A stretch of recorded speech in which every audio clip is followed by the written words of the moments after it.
Hey people, welcome again. This is 2017, so a happy new year to you.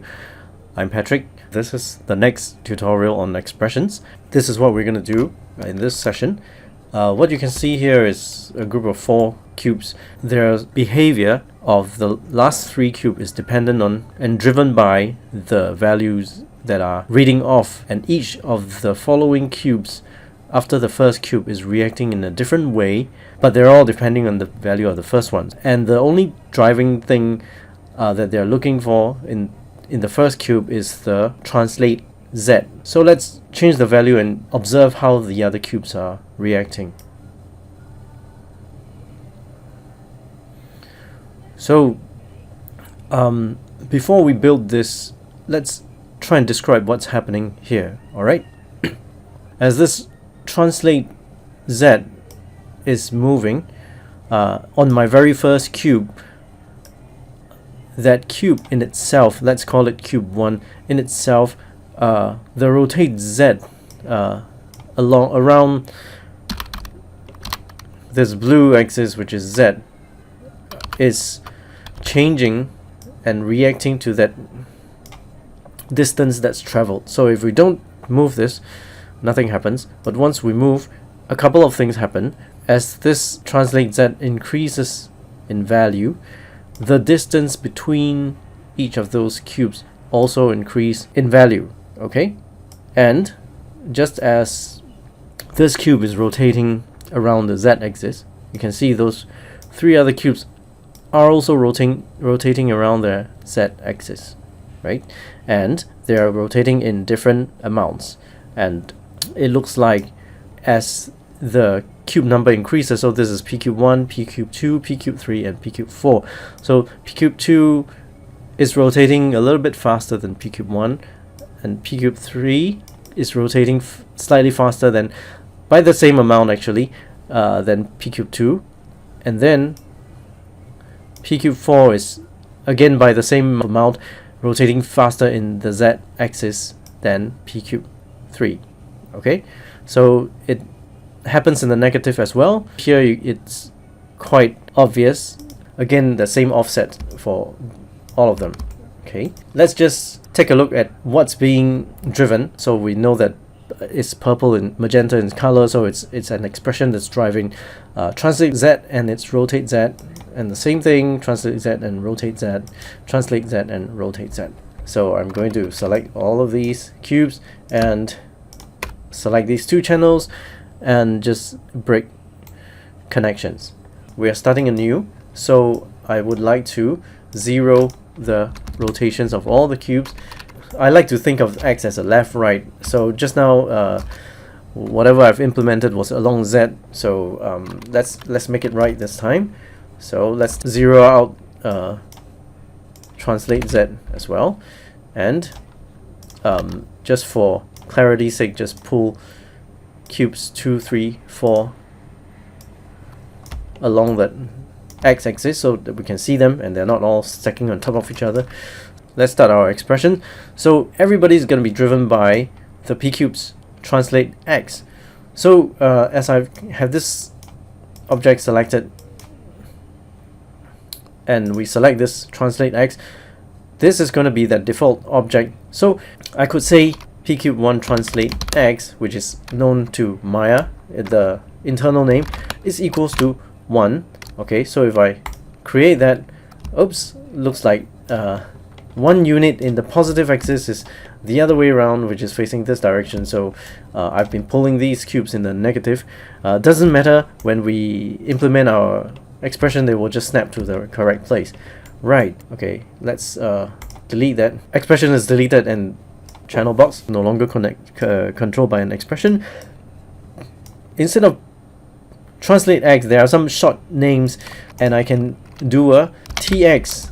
Translate x, translate y is called ty, translate z is called tz, rotate x is called rx, rotate y is called ry, and rotate z is called rz.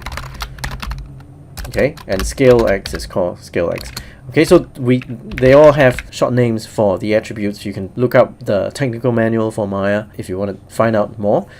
Okay, so with the default object called p cube 1, if I say translate x equals to 1.5. It would understand that without an object, so that full name would be p cube 1 dot translate x. But without that, and this will be important later on when I can quickly cut and paste the expression into many objects. Okay, so I'm gonna intentionally leave out p cube 1, and I'm just saying translate x is equals to 1.5. So when I create this, you can see that the cube snaps to the 1.5 position, and I did not explicitly say p cube 1, but because the default object is my selected object, which is p cube 1, Maya understands.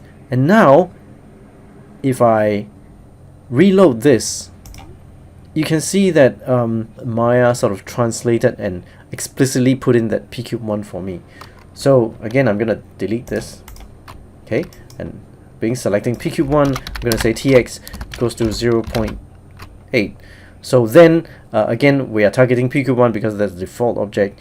Create, again, it snaps to the 0.8 position, and if I sort of select nothing, deselect, and then I select this p cube 1, and then I go to my translate x, you can see again Maya explicitly put in that p cube 1 for us. By putting p cube 1 equals to something, it's locked our translate, so we're not able to move it anymore. So for that first cube, again, this would be that master controller for us to drag, so we won't want to put in this translate. What we want to do is develop an expression, and later on we can just copy and paste to all the other cubes. So so pretending this is the second cube, my translate x of the second cube is going to be dependent on p cube 1's translate. So if this is the second cube, when p cube 1 is equals to 1, I want myself to be equals to 2. So let's say p cube 1's translates times 2. Okay, in p cube 1 we want this one to be freed up, right? So let's comment that out. We can still move it. So we want this cube to be rotating around this x-axis as it's being dragged along the x-axis. We want to say p cube 1's rotate x. Again, our default object is p cube 1, so it's understood. So rotate x is equals to my translate x. That's all I'm going to do, and edit. And you can see that this rotate x indeed has been placed under expression control. When I reload this, I can see this entire expression has been filled in by p cube 1, and let's just drag this along, and we can see that the numbers are changing. It's just that changing too small, so let's put in a multiplier times, okay, 12 degrees, say. So you edit, and as we pull this along, you can see it's already achieving this rotating while moving. Okay, let's go to p cube 2. So how can we repurpose this for p cube 2? So we want to take out this. Okay, so imagine this is p cube 2. I want my translate and rotate to be based on p cube 1, but then I want this to be p cube 2. X equals to p cube 1's translate, and p cube 2's rotate x is equals to p cube 1's rotate. So this is what I want my p cube 2 expression to look like. So I'm just gonna select all of this and Control C to copy.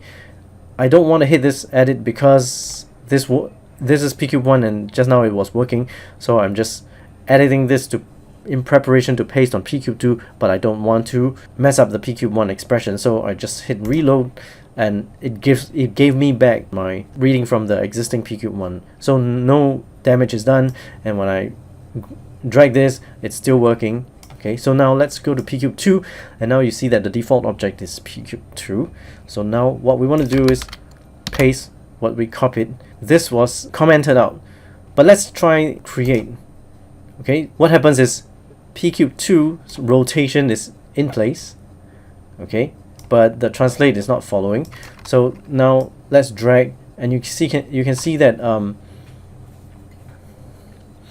they are both rotating, and it's being controlled by p cube 1's translate x, but they're rotating exactly the same amount. So let's fix that rotation. We want it to be rotating a little bit more than the first cube, so let's do a times 2.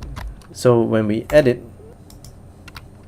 when we put it side by side, you can see it's rotating more than the other cube. So they are no longer the same in rotation values, which is a good thing.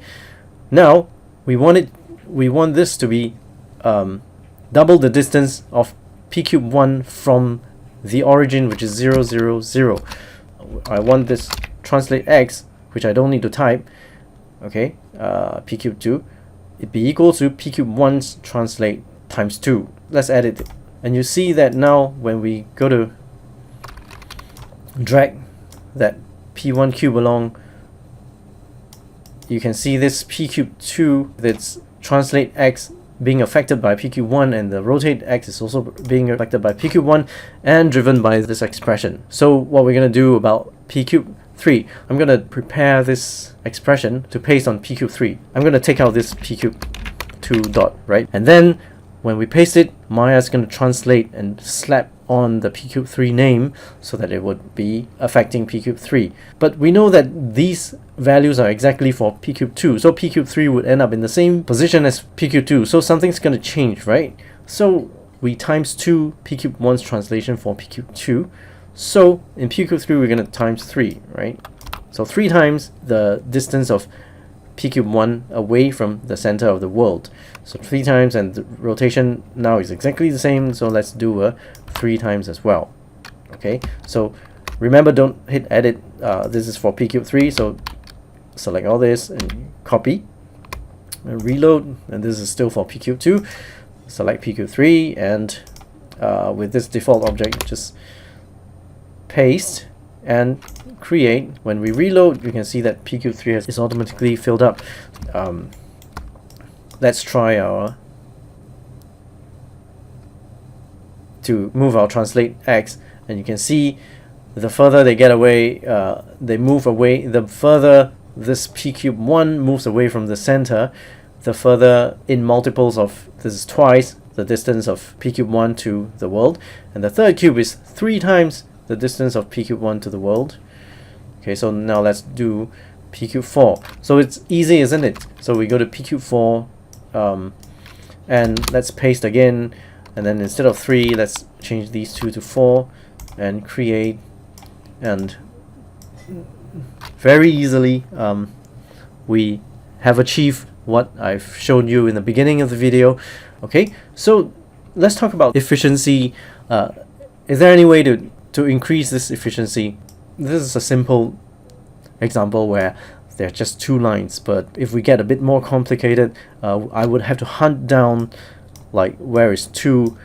You know, if one of my values happens to be 2, 2, I might get confused. So what's this magic number called 2? So we don't want to chance it. Okay, so what we're gonna do to make it better, okay, is to have an integer called id. So id as in like I'm number 2 down that line, okay, is equals to 2. So instead of having 2 and 2, now my formula is going to be times my id. Okay, so why is this easier to work with? Okay, now okay, I'm going to copy this. This is my new template, but I'm going to reload and leave the okay, now let's paste that and then edit. Okay, so nothing has changed because I'm just, whatever used to be 2 now has deferred their value now to be looking to what id holds, and id holds 2, it holds the value of 2, so it's going to be 2, so nothing's going to change in the way the cube is going to perform. For the third cube, all I need to do is, this is 3 and 3, right? So if I'm going to change anything, I'm going to change it 2 times, but now if I paste it, all I need to do is change id to 3, and this translate x and rotate x is going to take this default object of cube 3, so it's going to work itself out, and hit edit. You can see that after editing and applying the values, nothing has changed. Okay, if I put this as 5 and I edit, it's going to be 5 times, which is my cube number 5. So if I change this to 3, it's going to be 3. Okay, so then I go to p cube 4, I paste this, change this to 4, so 4, and then I add it, and you can see that it updated and nothing has changed in my behavior. So now let's say I have 8 lines of expressions. I'm going to change it 8 times, but this time around I'm just going to defer to this guy, and then this guy is going to tell all those ID what to do. Now I can just happily do a pq5, and I'm just saying that this ID is going to be 5, create, I'm going to, what I just did was just duplicate, so I'm just duplicate 6, and then paste this, okay, and the ID is 6. Okay, so now you can see that I have a whole circus of cubes that are twisting around and increasing their distance from each other, driven by the distance between my first cube and the world center. What happens if I don't like how much these cubes are twisting around? If I take a look at this, there's this fixed number called 12 times. Why did we come up with this 12 times? If you remember that first cube, when we were pulling along, it was turning 1 degree for 1 unit traveled, and it was too small a change, so we just gave it 12. But what if we can change this amount on the fly? So this is like a multiplier.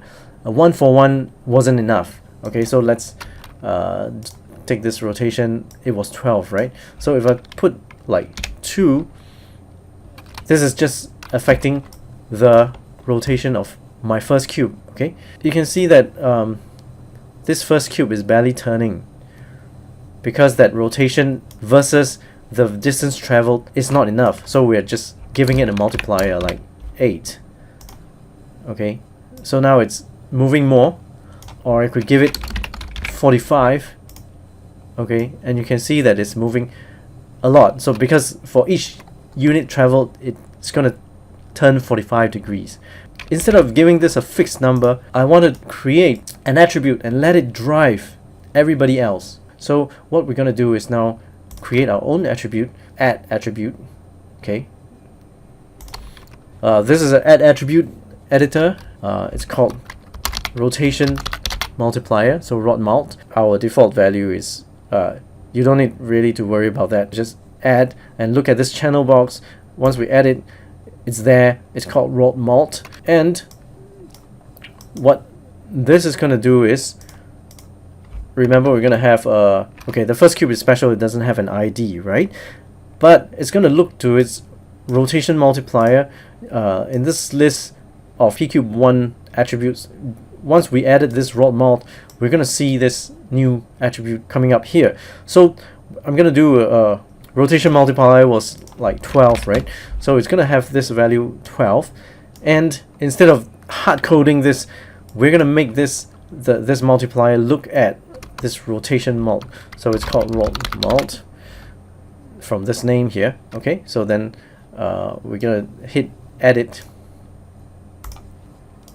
When we push this, it's going to go back to that same multiplier because we started with 12. So you can see that it's the same from before. Now we're going to make this second cube also has this 12, but we're going to make it look at pcube1 rot mult. Okay, pcube1 rot mult, and then means it's going to look for that attribute instead of following a dead number. That means that our attribute can change, and we can key, and we can animate it. Because we have 5 or 4 more cubes behind, we're going to need a template, right? So I'm going to do this first, edit, okay, and then I'm going to do that template thing, which is taking away pcube2, so that we don't have to go and change. When this is pcube3, we're going to change to pcube3, yeah, and then we're going to change the ID and all that. So what we're doing is like the lazy man way, do it fast, and then so that we can just quickly replicate it. So this pcube1, they're all looking at pcube1's attribute and translate, so that's not going to change. Okay, so copy.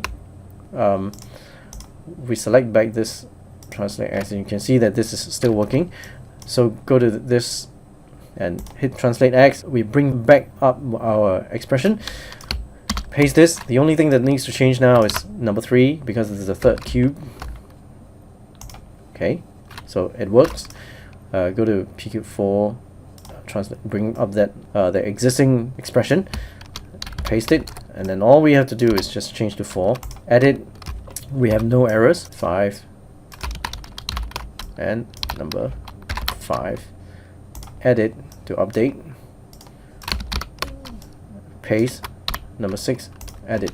So it's still working like what it used to, but now because of this rotation multiplier, look at what happens if my multiplier is 0.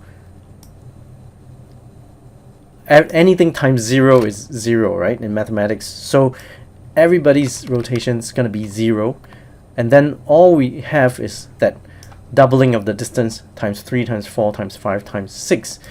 But once I multiply by 1, you can see when they are very close together, there is a little bit of, you see that 1 degree of increment, because this ID2 is going to take this rotation times 2, and then this rotation times 3 times 4 times 5 times 6. So it's just 1 degree of difference. But if I now increase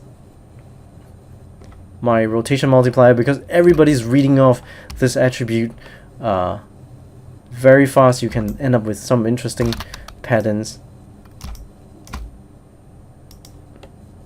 Okay, or you can rotate it the other way and turn it into a negative number. So it's all up to you. Okay, I know you must be pretty excited right now because they're all cubes, and you know you get to play with cubes. One last thing to end off this session: if we can control the rotation multiplier, can we not control the distance that these guys are staying apart? So what if I want to travel 0, 1, 2, 3, 4 in 4 units? I want that furthest. I don't want them to spread out so far from each other. We want them to travel a smaller distance. So that's a distance multiplier. So just now what we did was we controlled the amount of rotations per next cube and next cube and next cube. The increment of the rotation. Now we want to control the increment of the distance. So exactly the same add attribute. So rotation mult. Now we're going to do distance multiplier. Okay, so then add. Now we have a dist mult. Bring back our expression editor. Okay, and from the second cube onwards, you can do a distance multiplier.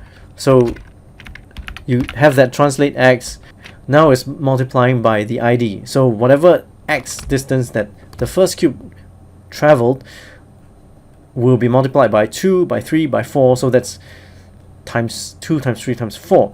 But what we're going to do is also insert that distance multiplier inside. So again, it's p cube 1 dot dist mult times ID. So add it first. Something happened, but let's talk about that later. We're gonna prepare that template to paste onto all the others. So copy this, don't edit, reload this. Okay, so number 3, we paste that. Number 3. Okay, so it's snapped to 0 again. So number 4, replace this.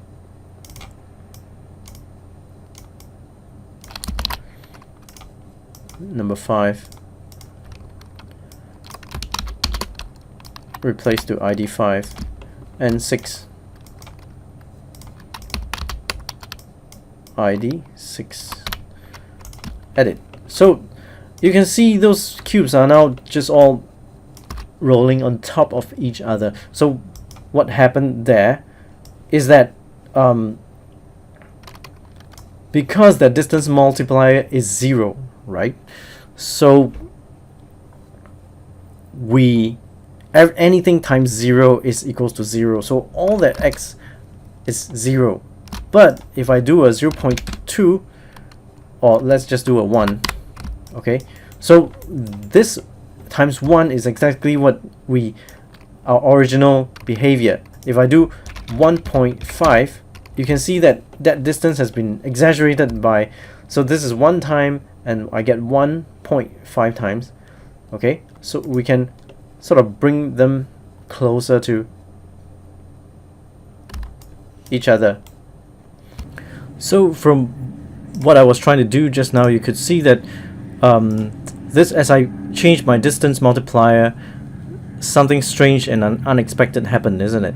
You can see that the second, third, fourth, fifth, sixth cubes are maintaining an equal distance among themselves, but between them and the first cube, they're not doing so well, right? And when the distance multiplier is 0, everybody parks and rests at 0 except for that first cube. So our expression and the formula isn't working so well. Time to change that a little bit. Let's review a little bit with what we are saying with this line of expression about the translate. The other cubes are taking how far along the x-axis cube 1's translate is. So if cube 1 is 2 units down, and the third one, we're going to take 2 units and times 3, which is 6, 8, 10, 12, and so on and so forth. With the distance multiplier at 1, is everything's fine, but as the distance gets smaller, the result was what we saw just now, which is unfavorable. So where should this cube, the second cube, plant itself? So it should take dressing from where that first cube is, which is p cube 1's translate x. Okay, and then we plus the distance multiplier multiplied by itself.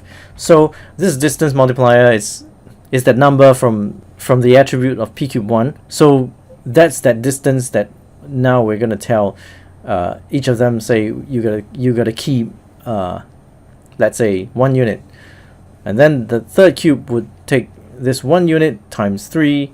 The second unit would be 1 unit times 2 times 3 times 4 times 5 times 6. So now instead of a multiplier on top of whatever value it is, this is actually the distance specifier, which is this should be that distance, and then each of the subsequent cube would take their own number down that line and make a multiplication on top of that. So let's try and see how this goes. Okay, we're gonna plus, I'm sorry I left that out. So the distance of the first cube, and you plus adding on top that separation gap distance, then times the number of ID. So update that. Okay, no problem with that. Time to make this generic, so like what we did for the other ones, and copy these 2 lines. I don't need to change the IDs. So then go to the third one, load up that expression and replace those 2 lines, edit the fourth one, paste, edit, paste, edit, paste, and update. Okay, let's try that distance multiplier. Okay, you can still see that the first one is still, there's a big gap. So what's actually happening is this p cube 1, it's already the first one. That second cube is already times 2. It gets 2 times that first distance. So actually we don't need that. We need it to be 1 index closer to the first one. So what we're going to change with our expression is to do a and -1. Okay, so even though the ID is 2, which is, it needs to stay as 2 to be useful for the second rotation, third rotation, and fourth rotation, but that distance, it needs to close up 1 unit. So that's what we're gonna do, right? And edit, it is closed up the gap and using that same distance to the first cube. Since this is working, we're gonna make this generic. Notice that I'm using this, I'm bracketing this ID -1 up because I need to evaluate that first before doing that multiplication. If we don't do that, the Maya's gonna do this value multiplied by this and then -1 unit off the result, which is not what we want. Okay, so now I'm gonna copy this. I'm on the third cube, replace, edit, replace, update, replace, update, replace, update. So now you can see this distance multiplier. Okay, when I go back to 0, everybody collapses upon itself, and if my p cube 1 is moving, wherever it moves, you can see that everybody's dressing from this position plus that distance multiplier. So now if I go to 1.2 and if I move this, everybody keeps that 1.2 unit one in multiples of 1 unit times 1.2, 2 times of 1.2, 3 times of 1.2, all starting at this first cube's translate x. Hence the need for this translate x plus that multiple of how many times that distance that we want times the ID minus 1. Just as a very quick test of our setup, we can just do a key of that rotation, key of that distance, and multiples of 1, and in 50 frames we make an animation and make it open up like that.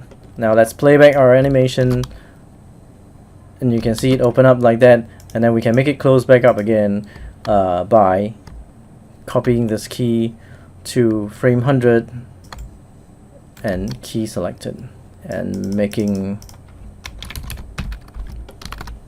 a loopable animation.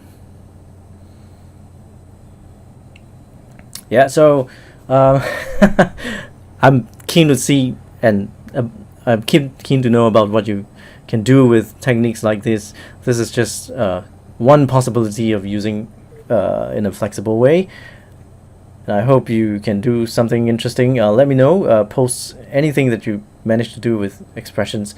I'll be glad to see it. See you next time.